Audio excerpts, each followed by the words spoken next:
श्री राम जय राम जय जय राम।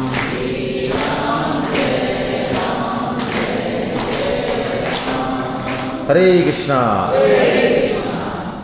हम लोग 5:30 बजे मुरली मनोहर दोहरा, आप तो सब जानते ही हैं, तो वहाँ चलने वाले बस लग जाएंगी। कौन सा विश्वकर्मा गेट के बाहर 2 बस लगेंगी। तो मेरा निवेदन है अब सभी चलें, जो लोग लोकल हैं वो अपने व्हीकल से भी जाना चाहे तो चल सकते हैं, है ना। देखते हैं, हाँ नहीं साधन जाए और क्या। तो 5:30 बजे तो हमारे पास मुश्किल से अब 20-25 मिनट है बस। तो चलिए, ये 9वां अध्याय, हम कुछ इस पर बात करने की कोशिश करते हैं। इस अध्याय का नाम है राज विद्या राजगुह्य योग। इसका नाम कितना विलक्षण है देखिए। यानी भगवान 7वें अध्याय में क्या कहा भगवान ने कि मैं अपने, क्या हो रहा है,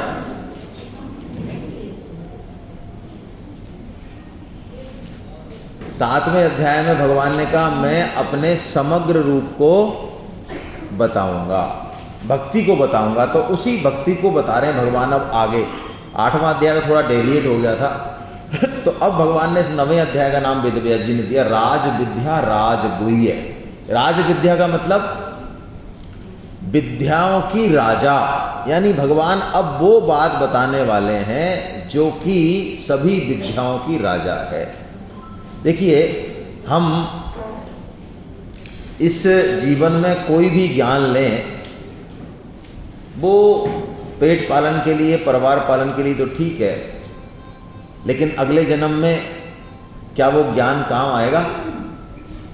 अभी आप पीएचडी करें तो अगली बार जब आप जन्म लेंगे तो आपको ABCD LKG सीखने हैं या पीएचडी की डिग्री साथ चलेगी? साथ चलेगी।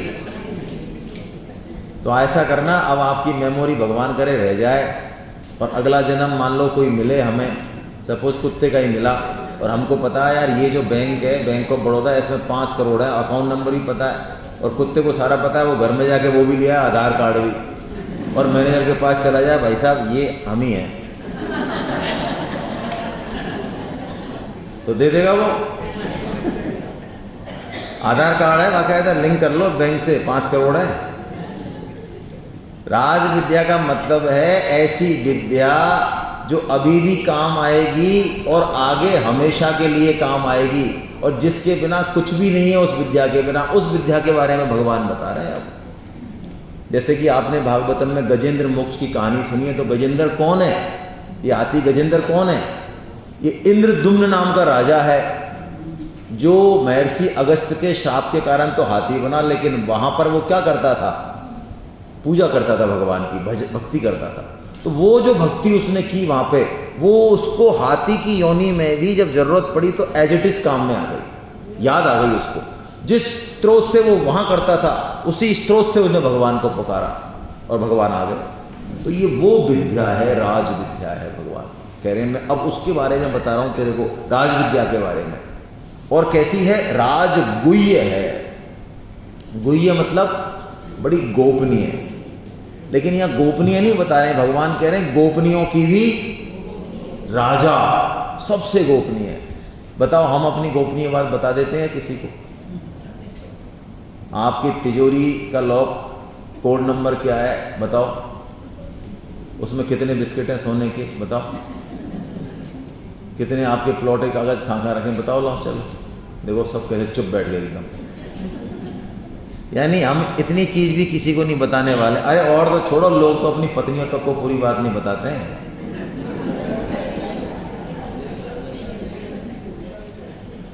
क्या बता देते हैं? बीकानेर में बता देते हैं कि भाई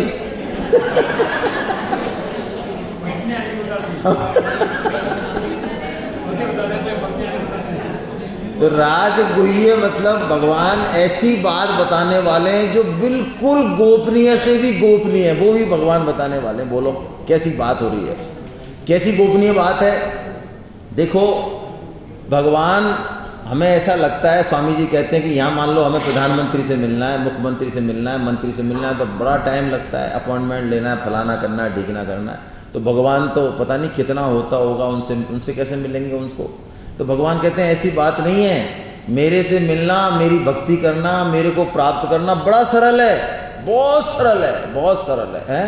ऐसी बात है? हाँ ऐसी बात है। तो भगवान बताएंगे। चलिए हम जल्दी जल्दी से लेते हैं, है ना, कुछ कुछ पॉइंट लेते हैं इसके। पहले तो भगवान ने भक्ति के बारे में बताया कि भक्ति है कैसी। राजविद्या है, राजगुह्य है, पवित्र है, उत्तम है। पवित्र मतलब आप भक्ति के संपर्क में आइए, संकल्प कीजिए, हृदय आपका पवित्र होगा, अंतःकरण पवित्र होगा। जो बुरी वासनाएं हैं, कामनाएं हैं, वो धीरे धीरे खत्म हो जाएंगी। प्रत्यक्षावगमम नीचे कहा, यानी आज करेंगे तो फल दिखेगा तुरंत, ऐसे नहीं है। भक्ति में हम अपने संग को चेंज करें, नाम जप का सहारा लें, गीता का सहारा लें, प्रचार करें गीता की बात का, इसका फल प्रत्यक्ष है, सुसुखम है, बहुत सुख पहुंचाएगी अंदर से। वास्तविक सुख क्या है वो हमें भक्ति से महसूस होगा। ये जो संसार के सुख हैं ये सुख नहीं है, ये खुजली सुख हैं। एक तरफ सुख है, दूसरी तरफ दुख है ना। और अव्ययम है, अव्ययम की बात हो गई। अव्यय मतलब खर्चा नहीं है, एक नाम भी ले लिया डिपॉजिट हो गया, परमानेंट काम आएगा वो। ऐसा नहीं है कि खत्म हो गया, खत्म होगा ही नहीं, कभी नहीं खत्म होगा, कभी खत्म होगा ही नहीं। भक्ति का फल अक्षय है। तो ये तो भगवान ने बता दिया।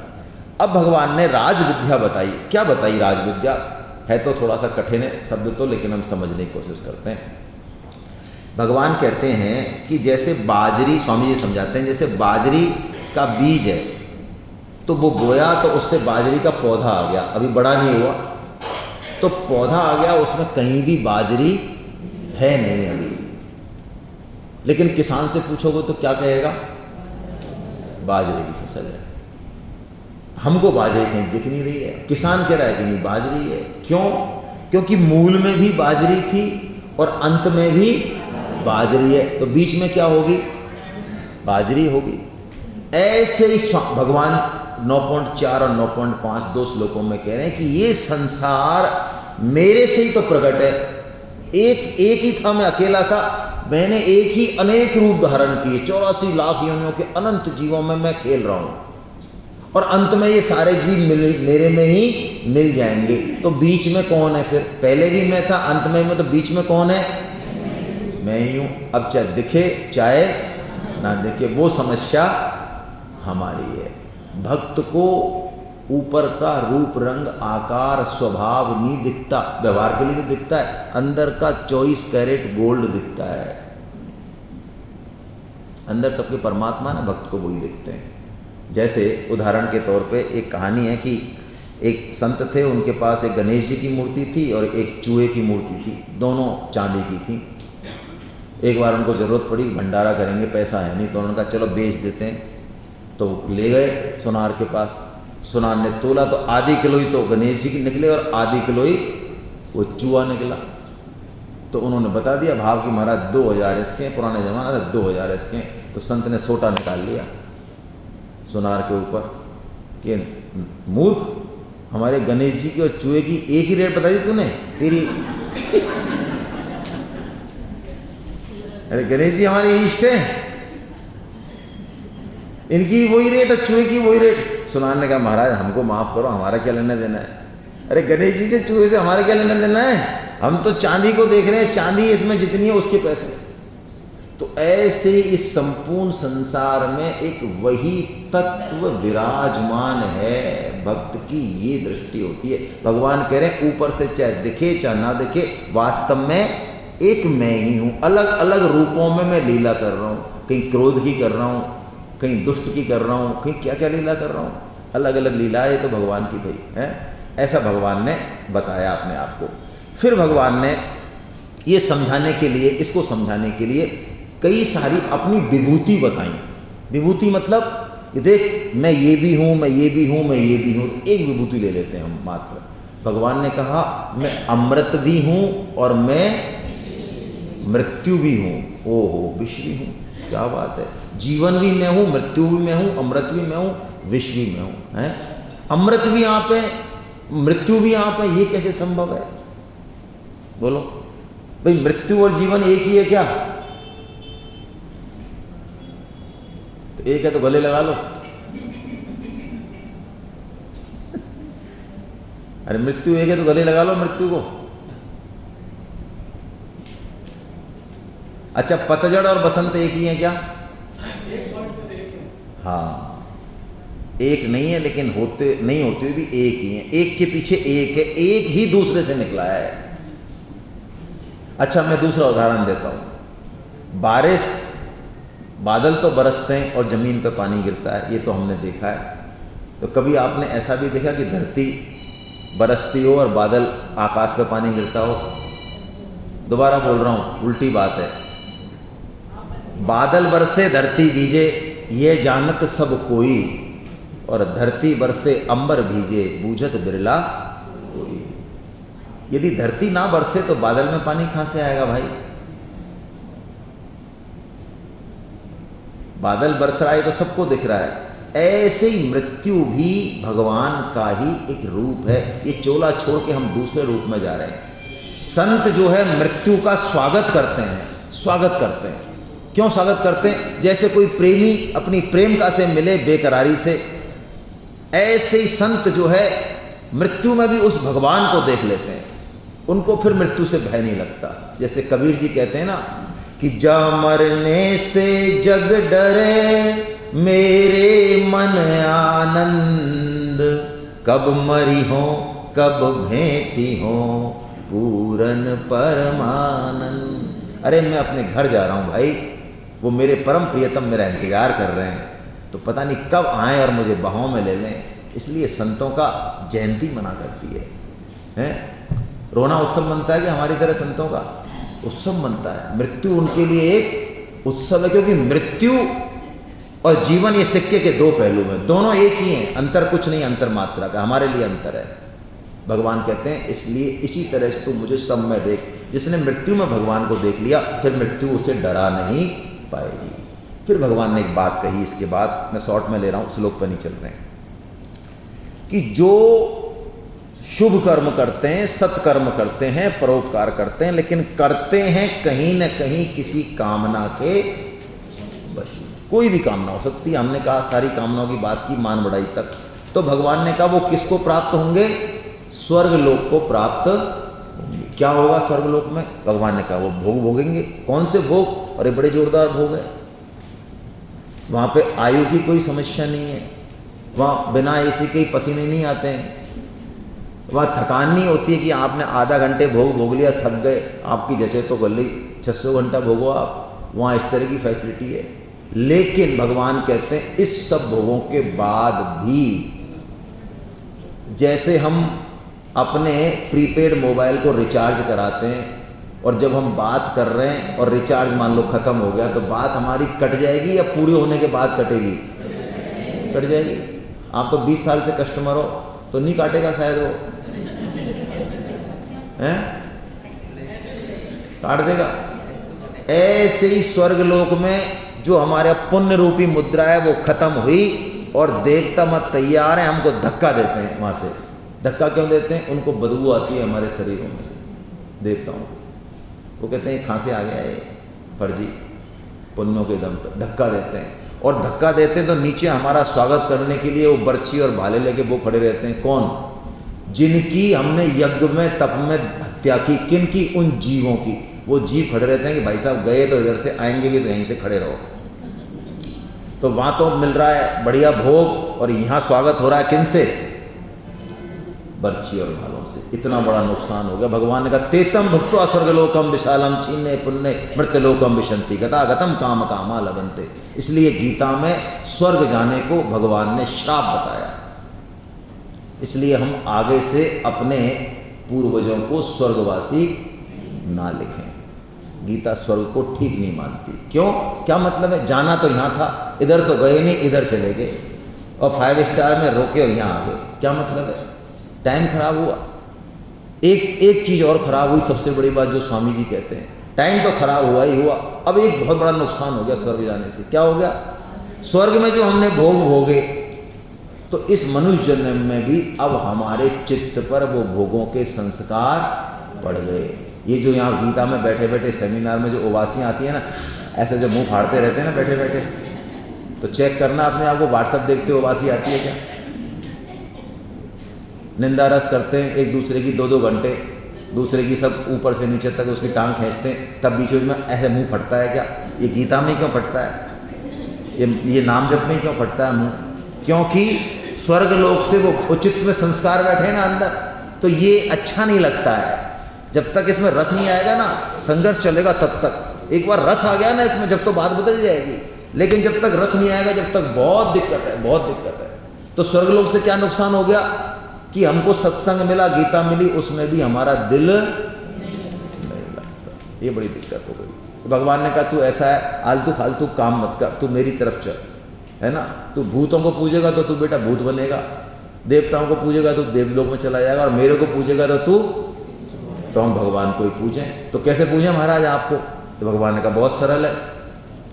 पत्रम पुष्पम फलम तोयम यो मे भक्ता प्रयक्षति तदहं भक्ति उपहृतम मश्नामि प्रयतम। पत्रम, ओहो पत्र चढ़ा दे बस, वाह। पुष्प, हाँ पुष्प, फल, हाँ फल, तोयम जल, अरे तेरे को जो मिले वो चढ़ा दे यार, हटा। और मान लो कुछ भी ना मिले महाराज, हम तो बिल्कुल ही इंटरनेशनल भिखारी हैं, हम तो आपके नाम पे कुछ भी नहीं है हमारे पास। हमारा जो कुछ है वो हम हमारे बेटों परिवार के लिए, आपके नाम पे तो हमारे बिल्कुल मुट्ठी बंद हो जाती है। तो भगवान कहते हैं अच्छा तो तू कुछ खाता तो होगा, कुछ पीता तो होगा, कुछ तो करता होगा, ऑफिस का काम करता होगा, जो कुछ कर रहा है वो ऐसा मान ले कि तू मेरे लिए कर रहा है। ओहो, इससे ही महाराज कह रहे हैं, हाँ इससे ही। और कितना प्रसन्न हो जाते हैं भगवान, ये देखिए। जो भगवान के लिए सारे काम करता है अनन्य भाव से, तो भगवान गारंटी ले रहे हैं। क्या गारंटी ले रहे हैं? अनन्य चिंतयन्तो माम ये जनः पर्युपासते तेषाम नित्याभियुक्तानाम योगक्षेमम। क्या बात है, योगक्षेम वहन करता हूं मैं। योग मतलब जो जीवन में उसके पास नहीं है और उसको चाहिए वो उसको दे देता हूं, और जो है और उसके लिए जरूरी है उसकी रक्षा नहीं है तो हटा देता हूं। योगक्षेम वहन करता हूं। परम श्रद्धेय भाई जी महाराज ने इस श्लोक का इतना जबरदस्त अर्थ किया है, बहुत जबरदस्त। आप पढ़िए कभी। स्वामी जी महाराज ने तो किया ही है, भाई जी तो इस श्लोक का अर्थ करते कहते हैं कि वहन का मतलब है बोझड़ होना। यदि कोई भगवान की भक्ति करे तो भगवान कह रहे तेरा सारा वजन में मैं बोझड़ होऊंगा, जैसे मजदूर होता है ऐसे। और भाई जी के जीवन की घटना है एक, हालांकि भाई जी ने बहुत मुश्किल से बताई ये जीवनी घटना। एक भाई जी की जीवनी घटना, और उन्हीं के मुंह से एक डॉक्टर साहब की घटना। एक कलकत्ता के डॉक्टर हुए, कोई कैलाश चंद्र बसु, बहुत तगड़े डॉक्टर हुए शायद। तो एक बार क्या हुआ कि उनकी माँ बीमार थी, भगवान के भक्त थे। तो माँ बहुत ज़्यादा बीमार थी, तो उस दिन उन्होंने मना कर दिया कि भाई अब मैं माँ के पास ही रहूँगा, जरा ये कोई है ना, अब मरीज में देखूँगा नहीं। रात का समय था, तो रात भर माँ के पास रहे। तो सुबह सुबह किसी ने खटखटाया दरवाज़ा।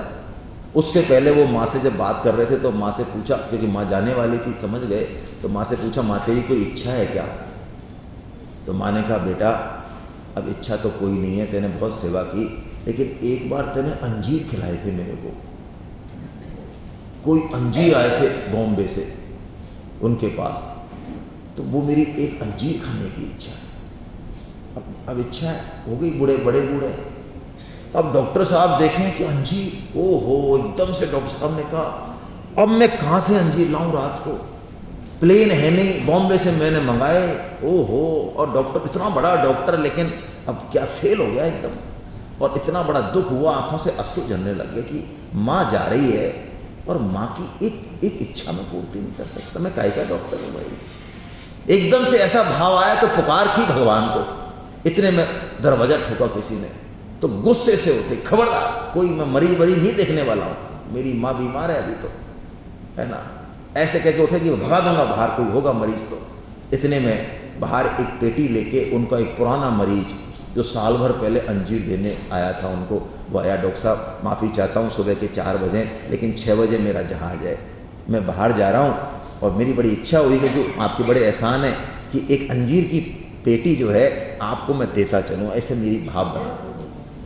जैसे ही वो कैलाश जी कहते हैं कि मैं भगवान की कृपा को क्या व्यक्ति क्या कर सकता है, क्या कनेक्शन है ये समस्त प्रकृति में, क्या कनेक्शन है, क्या हमारी इच्छा, क्या भगवान की इच्छा, ये अनन्य चिंतन तो मां। जो भगवान के भक्त होते हैं, भगवान के लिए मरते हैं, भगवान का काम करते हैं, हम सारी एनर्जी, सारी चीज अपने लिए लगाते हैं। कभी एक बार हम भगवान का काम करके देखें, भगवान खड़े हैं हमारे लिए। आज मैं आपको बड़ी बात तो नहीं बोलता हूँ, ये लोग बैठे हैं इसलिए, मेरी सामने बड़ाई करने की आदत नहीं है। नहीं तो देखिए हमारे मूलराज जी बैठे हैं, दामोदर बागड़ी साहब बैठे हैं। अब इन्होंने कोई छोटा सा संकल्प लिया और ये हमसे परिचित भी नहीं है। मैं आपको बहुत स्पष्ट बताता हूँ, हमारा कोई पुराना परिचय हो, कोई लिंक हो, कुछ भी नहीं है। हमारा और इनका परिचय इतना ही है कि ये भगवान से जुड़े हुए हैं और ऐसे ही हम ऋषिकेश में एक बार मिल लिए तो हमारे मन में इच्छा हुई। मैंने कहा स्वामी जी की नगरी है बीकानेर यार, वहाँ सेमिनार नहीं हुई, दुनिया भर में हम भाड़ते फिर रहे हैं, बीकानेर में सेमिनार नहीं हुई। इन्होंने वही संकल्प लिया कि सर बीकानेर में सेमिनार हम करेंगे। और ऐसा नहीं है कि देखो आप बुरा मत मानना, इन्होंने सेमिनार लॉन्च की और हम सब भगवत के आए हो, अच्छा बागड़ी जी मेरा नंबर लिखना, मेरा नाम, ऐसा तो नहीं हुआ होगा भाई। इन्होंने आपकी थोड़ी सिलाई होगी, आपसे पैसे मांगे होंगे, आपके घर गए होंगे, आपको फ़ोन किया होगा। क्यों भाई, कोई कमी पड़ रही है क्या, कोई कमी है क्या पैसे की? आपने कहा साहब परसों देंगे पैसे, देख के देंगे साहब, दे देंगे साहब, पैसे में क्या है। आपका माँ किसी ने कह दिया अरे क्या गीता गीता यार फालतू की बात करते हो, क्या गीता, अपना अच्छे कर्म करो, क्या गीता, ऐसा भी कहा हुआ किसी ने। तो इन सब को सहते हुए और जो भगवान का काम करे वो असली बात है। अपने लिए तो सब जीते हैं, भगवान के लिए जिए वो बड़ी बात है। भगवान कहते हैं उसके लिए मैं खड़ा हूं, योगक्षेमम। कैसी बात है, कैसी बात है। तो एक बात आप बिल्कुल निवेदन सुने, और कुछ हम करें चाहे नहीं करें, गीता पढ़ें चाहे ना पढ़ें, मैं बहुत स्पष्ट कह रहा हूँ, गीता भी पढ़ें चाहे ना पढ़ें। हाँ, गीता में भगवान जो कह रहे हैं कि मेरी बात का प्रचार करो, वो काम अवश्य करें। गीता पढ़ने से भी ज़्यादा जरूरी है गीता की बात का प्रचार करना। हम लोग गीता नहीं पढ़ाते, संभव ही नहीं है। गीता के एक श्लोक पे व्याख्या देने के योग्य नहीं है हम में से कोई भी। हाँ, हम गीता का प्रचार अवश्य करते हैं। कैसा, जो स्वामी जी ने कहा, भाई जी ने कहा, सेठ जी ने कहा, उस बात को आगे जरूर पहुंचाते। क्या पता कोई संत, कोई पारमी बैठी हो और ग्रहण कर ले, जीवन बदल जाए उसका। बस ये काम करते हैं। क्यों करते हैं? भगवान ने कहा है इसलिए करते हैं। भगवान यदि मना कर देंगे तो नहीं करेंगे, क्यों करेंगे।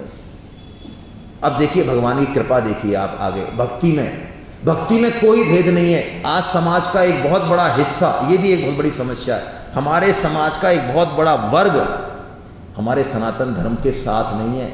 वो आरोप लगाता है हम पर, हमारे शास्त्रों पर। आप देख लो यहीं पे, हालांकि मेरा उद्देश्य नहीं है, लेकिन जाति के आधार पे आप यदि कैलकुलेशन करेंगे तो एक पर्टिकुलर जाति के लोग मिलेंगे, वो बहुत बड़ा हिस्सा नहीं मिलेगा। क्यों? उनको बरगला दिया गया हमारे शास्त्रों के प्रति, उन तक सही बात पहुंची नहीं। जबकि शास्त्र में जितनी भी और जातियां हैं सबके प्रति न्याय है, बल्कि ज़्यादा करुणा है। शास्त्र जैसे माँ बीमार बच्चे के प्रति करुणा ज़्यादा रखती है उल्टा, ऐसे ही शास्त्र में जो कम पढ़ा लिखा है, अयोग्य है, अल्प है, उस पर ज़्यादा करुणा है। और वही बात भगवान कह रहे हैं। देखिए भक्ति के लिए सबसे पहले भगवान किसका नाम ले रहे हैं? दुराचारी का नाम ले रहे हैं, पापी का, जिसने पाप ही पाप किए, भगवान फर्स्ट में नाम उसका ले रहे हैं। और कौन सा दुराचारी है? ये गजब का श्लोक है, सुदुराचारी है। सुदुराचारी मतलब जिसके पापों की कल्पना हम कर ना सकें। करने की बात छोड़ दो, कर तो कोई सकता ही नहीं हम में से, इतने बड़े पाप हम सोच ना सके, ऐसे पापी की बात कर रहे हैं भगवान। उसके बारे में क्या कह रहे हैं? देखिए करुणा देखिए। अपीचे सुदुराचारो भजते मामनन्यथा साधुरेव समन्तव्य सम्यक व्यवसितो ही से। भगवान कह रहे हैं कोई दुराचारी से दुराचारी भी मेरा भजन करता है तो वो साधु ही मानने योग्य है। क्या बात है, साधु कह दिया उसको। क्यों भाई, अभी तो कुछ किया ही नहीं है उसने, तो भगवान कहते हैं वो साधु ही है, सर्टिफिकेट दे दिया भगवान ने। तो हमारी तो हिम्मत है नहीं कि हम नहीं माने। क्यों दे दिया सर्टिफिकेट? भगवान कह रहे हैं क्योंकि उसने निश्चय बहुत अच्छा। अब उसके समझ में आ गया कि हे प्रभु, अब ये पाप जो किए हैं अब तो हो गए मेरे से, लेकिन अब जब तक जीवन है तब तक केवल और केवल तेरी तरफ देखना है। वाल्मीकि जी रत्नाकर डाकू के रूप में बढ़िया थे, घटिया थे? अरे अच्छे थे क्या रत्नाकर डाकू के रूप में? लेकिन आप देखो आदि कवि बुलाते हैं उनको। आदि कवि मतलब सबसे पहला ग्रंथ है, महाभारत गीता से भी सबसे पहला ग्रंथ है रामायण। और रामायण को लिखने का श्रेय भगवान किसको दे रहे हैं? डाकू रत्नाकर को दे रहे हैं। बोलो कोई और अच्छा आदमी नहीं मिला? कोई पीएचडी होल्डर? डाकू रत्नाकर से वाल्मीकि रामायण लिखाई, यहां धृतराष्ट्र से पहला श्लोक बुलवाया। तो हम अपने पापों की तरफ ना देखें, हम देखें भगवान की कृपा की तरफ, देखें करुणा की तरफ देखें। कितने ही बड़े पाप हो सन्मुख होए जीव मोहे जवहीं, जन्म कोटि अग नासहि कवि। कोटि अग जन्म कोटि, करोड़ों जन्मों के जो हमने पाप किए भगवान कहते हैं वो सारे उड़ जाते हैं। अरे कितना ही प्रकाश अंधेरा हो, सूर्य का प्रकाश यदि वहां पहुंच जाएगा, बोलो तो अंधेरा रह सकता है? बहुत डिस्टर्ब करते हो भाई आप लोग हैं। ये मोबाइल वाले थोड़ा कंट्रोल करो अपने आप को। और बोलते हो ना कि मैं बहुत इंपॉर्टेंट मीटिंग में हूँ, हटी जाओ आप ऐसी इंपॉर्टेंट मीटिंग से, है ना। सारा तोड़ देते हो आप सिस्टम, फिर बज रहा है। ये बीमारी है ना, आपसे संभलती नहीं है तो इसको बाहर छोड़ो।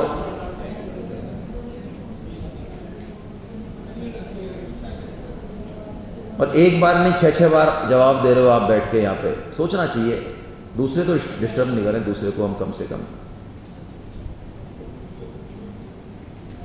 फिर भगवान ने कहा वैश्य हो, शूद्र हो, स्त्री हो। बोलिए, वैश्य हो, शूद्र हो, स्त्री हो, यानी कहीं भी किसी भी तरीके से कोई भेद भगवान की भक्ति में नहीं है। बल्कि भक्ति में यदि मान लो स्त्री की बात करें, वैश्य की बात करें, शूद्र करें, तो उसके लिए नियम बहुत सरल है। जैसे मैं आपको उदाहरण के तौर पर समझाऊं, हमको जो चीज़ कोई ब्राह्मण या पंडित समझ रहा हो, उसको जो चीज़ 50 किलो वजन उठाने से मिलेगी, शास्त्र में कह दिया शूद्र से, स्त्री से तू ऐसा कर, तू 2 किलो उठा ले। हाँ 2 किलो, हाँ 2 किलो में तेरे को वही चीज़ मिल जाएगा। अब मूर्खता कारण वो क्या कह रहा है, तो तुम हमारा अपमान कर रहे हो यार, हम 2 किलो क्यों उठाएंगे? तो मर, वो 50 किलो उठाना, उठा। जब तेरे को फल बराबर मिल रहा है, ये नारी स्वतंत्रता क्या है? ये यही बेवकूफ़ी है। मेरा मतलब ये नहीं कि नारी का शोषण, बिल्कुल नहीं, हमारे यहाँ कभी नहीं हुआ है। लेकिन स्वतंत्रता और स्वच्छंदता में बहुत अंतर है, और इस पर बहुत विशेष ध्यान है, क्योंकि वो धुरी है। यदि एक नारी खराब हो गई, सारा सिस्टम तहस नहस हो जाएगा। इतना कोहिनूर हीरा है वो हमारे यहाँ पे शास्त्रों में, इसलिए उसके संरक्षण की और उसकी बात होती है। लोग कहते हैं आप हमको ही दबाते हो। अरे समझो तो सही, अभी स्वतंत्रता में भी आपका शोषण ही हो रहा है, थोड़ा देख के देखो। हमारे यहाँ पता है, आपको शोषण की बात है तो मैं एक आपको क्लॉज बताता हूँ, आपको समझ में आएगा शास्त्र का। कई लोग कहते हैं आप स्त्रियों के शास्त्रों के ये फलाना ठिकाना, एक क्लॉज है, सुनना तो घर पे जाके विचार करना। यदि स्त्री पाप कर्म करती है, स्त्री यदि पाप कर्म करती है, उसका 50% पति के अकाउंट में जाएगा, 50 उसके पास रहेगा। हेलो, पति का इन्वॉल्वमेंट हो ना हो कोई लेना देना नहीं है। स्त्री यदि पुण्य कर्म करती है, उसका 100% उसी के पास रहेगा। रूल नंबर 1 और 2। अब 3 और 4 सुनिए। पुरुष यदि पाप कर्म करता है तो 100% उसी के पास रहेगा, ट्रांसफर नहीं होगा। पुरुष यदि पुण्य करता है तो 50% स्त्री को जाएगा। अब न्याय चाहे अन्याय मैंने बता दिया आपको, जो भी है, ठीक है। तो भगवान कह रहे हैं मेरी भक्ति कोई भी कर सकता है, कोई भी भक्ति। स्वामी जी तो इतना ठोक के कहते हैं कि मनुष्य जन्म मिल गया, इसका मतलब भक्ति का सर्टिफिकेट हमको मिल गया। अब हम कोई भी है, इस शरीर का नाम कुछ भी रख दो, स्त्री रख दो, पुरुष रख दो, शूद्र रख दो, मनुष्य जन्म का मतलब है हम भक्ति के लिए परफेक्ट हैं। स्वामी जी तो ये कहते हैं, भाई भगवान की भाषा भी है, किम पुनर्ब्रह्मा ना पुण्या। अरे जब सब कर सकते हैं तो पुण्य कर्म करने वाले ब्राह्मण भक्त वो तो कर ही सकते हैं, उनके लिए कौन सी बड़ी बात है। लेकिन असली बात समझ कर सब सकते हैं। क्या समझना है? अनित्यम असुखम लोकम इमं प्राप्य भजस्व माम। अर्जुन, ये जो लोक है ये शरीर है, ये संसार है, असुख है, इसमें सुख तू कहाँ ढूंढ रहा है? सुख इसमें खुजली में तुझे लग तो रहा है, सुख लग तो रहा है, खुजली खुजालता है जब, लेकिन घाव होगा भाई। इस संसार में सुख है ही नहीं, तू ढूंढ कहाँ रहा है सुख? इसमें जो सुख दिख रहा है वो भी मेरे ही कारण है, इसलिए तू मेरी तरफ आ जा। हैं कैसे आए महाराज? 4 फार्मूले दे रहे हैं भगवान, चारों में से कोई एक भी अपना लें। ये श्लोक पूरी गीता को समेट देगा, पूरा एक ही श्लोक, पूरी गीता। इसलिए भगवान इसको 2 बार बोलते हैं गीता में, यहाँ भी बोलते हैं, 18.65 में दोबारा बोलेंगे। आइए हम 4 सूत्रों को देखते हैं। मन मना भव मद भक्तो मद्याजी माम नमस्कुरु। बस इतना ही। मन मना भव, तू मेरे में मन वाला। तो मैंने बताया, स्वामी जी बताते हैं, भगवान में मन लगाना है, भगवान को अपना मान लो। भाई अपने बेटे बेटियों की शादी में मान लो 2 हैं आपके, तो कितना कर देते हो खर्च? नॉर्मल पूछ रहा हूँ, 25-30, आजकल तो 50 के भी स्कोर हैं। 2 करोड़ वाले तो छोड़ो, वो तो अलग प्राणी है। नॉर्मल पूछ रहा हूँ, कर देते हो ना? अच्छा किसी मंदिर में दान देना हो तो वही है, वही करोड़पति है। घर में 40 करोड़ है और लगा रहा है वो शादी में 50 लाख, उसी कैपेसिटी की बात कर रहा हूँ। मंदिर में दान देना हो तो लाख, उतने में तो कूदेंगे हम, छत तक लग जाएंगे। बताएंगे 50 जगह हमने 1 लाख का चेक दे दिया, 2 लाख कर देंगे। 25-30 लाख तो नहीं करेंगे ना, बहुत रेयर करेंगे। तो भगवान टेक्निक बता रहे हैं कि तुम मेरे को ऐसा कर, तीसरा बेटा मान ले, मान लो तेरे 2 की जगह 3 होते, तो तीसरे में तो नहीं कर देता 25-30, फिर नहीं कर देता? हाँ फिर कर देता। तो तुम मेरे को तीसरा ही मान ले, कोई दिक्कत है?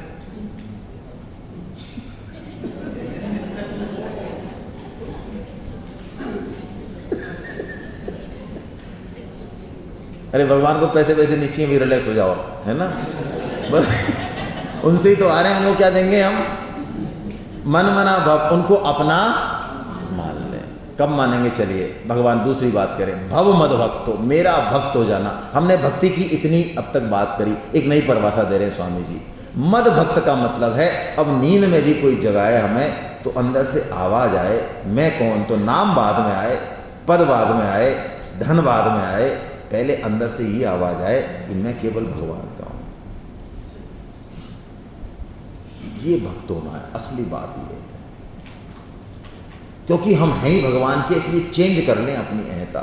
स्वामी जी कहते हैं हम सब कर सकते हैं। जो स्वामी जी उदाहरण देते हैं पतिव्रता स्त्री का, जो 25 साल से किसी का नाम नहीं जानती, लेकिन बस माता पिता ने अब फेरे करा दिए, 7 फेरे ले लिए और उसने एक्सेप्टेंस दे दी कि भाई अब हमारे ये ही हैं जो हैं जो।